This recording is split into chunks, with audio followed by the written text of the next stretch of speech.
বিসমিল্লাহির রহমানির রহিম। আসসালামু আলাইকুম প্রিয় ভাই ও বোন, আপনি কি জানেন প্রথম রোজার গুরুত্ব কেন এত বেশি? রমজান আসে আল্লাহর অসীম রহমত ও মাগফিরাতের এক অপূর্ব উপহার নিয়ে। এই মাসের প্রতিটি দিন মূল্যবান, প্রতিটি রাত সোনার চেয়েও দামি। কিন্তু প্রথম রোজার একটি বিশেষ গুরুত্ব রয়েছে, কারণ এই দিন থেকে শুরু হয় আপনার আত্মিক পরিবর্তনের যাত্রা। আল্লাহ তাআলা পবিত্র কোরআনে বলেছেন, হে ঈমানদারগণ, তোমাদের উপর রোজা ফরজ করা হয়েছে, যেমন ফরজ করা হয়েছিল তোমাদের পূর্ববর্তীদের উপর, যাতে তোমরা তাকওয়া অর্জন করতে পারো। সূরা আল বাকারা 2:183।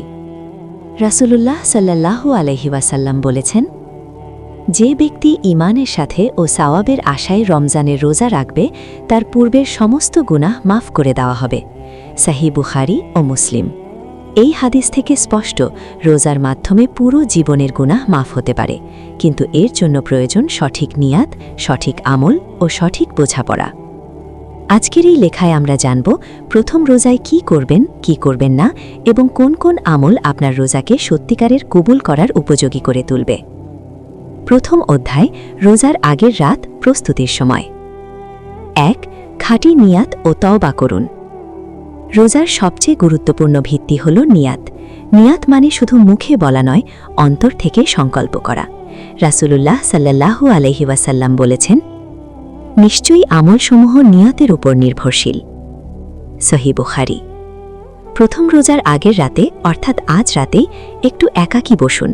সমস্ত পার্থিব চিন্তা সরিয়ে রেখে আল্লাহর সামনে মনে মনে বলুন, হে আল্লাহ, আমি আপনার সন্তুষ্টির জন্য, আপনার হুকুম পালনের জন্য এই রোজা রাখছি। আমার কোনো রিয়া নেই, কোনো লোক দেখানোর ইচ্ছা নেই, শুধু আপনার মেহেরবানি পেতে চাই। এরপর করুন খাঁটি তওবা। আল্লাহ তাআলা বলেছেন, হে মুমিনগণ, তোমরা আল্লাহর কাছে খাঁটি তওবা করো। সূরা আত-তাহরিম 66:8। তওবার 3টি শর্ত। গুনাহ থেকে সম্পূর্ণভাবে বিরত থাকা, পূর্বের গুনাহের জন্য অনুতাপ করা, ভবিষ্যতে আর না করার দৃঢ় সংকল্প নেওয়া। যদি গুনাহ কোনো মানুষের হক সংক্রান্ত হয়, তাহলে তার কাছ থেকে ক্ষমা নেওয়াও জরুরি। তওবার দোয়া। আস্তাগফিরুল্লাহাল্লাযী লা ইলাহা ইল্লা হুয়াল হাইয়ুল কাইয়্যুম ওয়া আতুবু ইলাইহি। এই দোয়াটি পড়লে আল্লাহ সমস্ত গুনাহ মাফ করে দেন, এমনকি যদি যুদ্ধের ময়দান থেকে পালিয়েও আসা হয়। 2. রোজার নিয়াত কখন ও কিভাবে করবেন। রোজার নিয়াত ফজরের আগে করতে হয়, কিন্তু ফরজ রোজার নিয়াত রাতে করা উত্তম। অনেকে মুখে নাওয়াইতু আন আসুম গাদান পড়েন, এটা জায়েজ, কিন্তু মুখে না পড়লেও চলে, কারণ নিয়াতের স্থান অন্তরে। নিয়াতের মূল কথা হল মনে মনে স্থির করা যে আমি আগামীকাল রমজানের ফরজ রোজা রাখব। দ্বিতীয় অধ্যায়, সেহরি, শুধু খাবার নয়, বরকতের সময়। 3. সেহরি কখনো বাদ দেবেন না। রাসূলুল্লাহ সাল্লাল্লাহু আলাইহি ওয়াসাল্লাম বলেছেন, সেহরি খাও, কারণ সেহরিতে বরকত রয়েছে। সহিহ বুখারী ও মুসলিম। আরেকটি হাদিসে বলা হয়েছে, আমাদের ও আহলে কিতাবের রোজার মধ্যে পার্থক্য হল সেহরি খাওয়া। সহিহ মুসলিম। অনেকে মনে করেন না খেলেই তো রোজা রাখা যায়, সেহরির কি দরকার? কিন্তু এই চিন্তাটি ভুল। সেহরি না খেলে আপনি একটি সুন্নাহ পরিত্যাগ করছেন এবং আল্লাহর পক্ষ থেকে বিশেষ বরকত থেকে বঞ্চিত হচ্ছেন। সেহরি সুন্নাহ সময়, সেহরি সবচেয়ে শেষ সময় খাওয়া সুন্নাহ, অর্থাৎ ফজরের আগে একটু আগে। 4. সেহরির সময় যে আমলগুলো করবেন।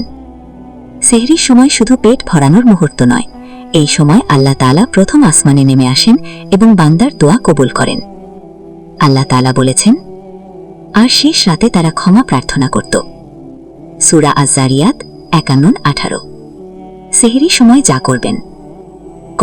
2 রাকাত তাহাজ্জুদ বা নফল নামাজ পড়ুন। রাতের শেষ ভাগে নামাজ পড়া অত্যন্ত ফজিলাতপূর্ণ। খ. ইস্তেগফার পড়ুন, বারবার আস্তাগফিরুল্লাহ পড়তে থাকুন। গ. দোয়া করুন। এই সময় মন খুলে আল্লাহর কাছে চাইুন, পরিবারের জন্য, নিজের জন্য, উম্মার জন্য দোয়া করুন। ঘ. কোরআন তেলাওয়াত করুন, অন্তত কয়েকটি আয়াত তেলাওয়াত করুন। ও. সেহরি শেষে বিসমিল্লাহ বলে খাবার খান। সেহরিতে কি খাবেন? খেজুর, দুধ, ভাত, ডাল বা যা পাওয়া যায়। বেশি তেল মশলাযুক্ত খাবার খাবেন না, এতে পানি তৃষ্ণা বেশি পায়। তৃতীয় অধ্যায় সারাদিন রোজার মূল পর্ব। 5 ফজরের নামাজ কোনোভাবেই মিস করবেন না। সেহরি খাওয়ার পর অনেকেই আবার ঘুমিয়ে পড়েন এবং ফজরের নামাজ কাজা হয়ে যায়। এটি মারাত্মক ভুল। রাসূলুল্লাহ সাল্লাল্লাহু আলাইহি ওয়াসাল্লাম বলেছেন, মানুষ ও কুফরের মধ্যে পার্থক্য হল নামাজ ত্যাগ করা। সহিহ মুসলিম। ফজরের নামাজ পড়ুন, এরপর সূর্যোদয় পর্যন্ত মসজিদে বসে আল্লাহর জিকির করুন এবং 2 রাকাত নামাজ পড়ুন।